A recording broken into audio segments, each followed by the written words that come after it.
Hi friends, আজকে তোমাদের সামনে নিয়ে আসছি পমফ্লেটের ঝাল।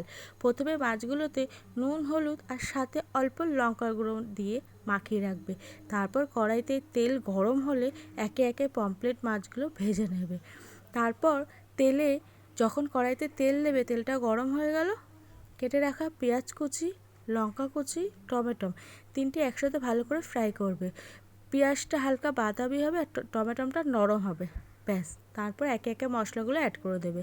হলুদ, লঙ্কা গুঁড়ো, জিরে গুঁড়ো, ধনের গুঁড়ো, পরিমাণ মতো নুন আর হালকা একটু মিষ্টি দিয়ে ভালো করে নেড়েচেড়ে অল্প অল্প জল দিয়ে ভালো করে কষতে হবে।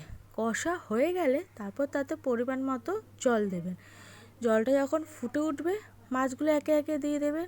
মাছগুলো দিয়ে জলটার সাথে 5 মিনিট রেখে তারপর মাছটা নামিয়ে ফেলবেন। নামিয়ে কড়াই থেকে যখন পাত্রে নামাবেন, তারপরে লাস্টে একটু সর্ষের তেল ওপর দিয়ে ছড়িয়ে দেবেন। ব্যাস, আপনাদের তৈরি হয়ে যাবে পমফ্লেট মাছের ঝাল। রান্নাটা কেমন লাগলো প্লিজ আপনারা কমেন্ট বক্সে জানান, আর রান্নাটা ভালো লাগলে প্লিজ আমার চ্যানেলটা সাবস্ক্রাইব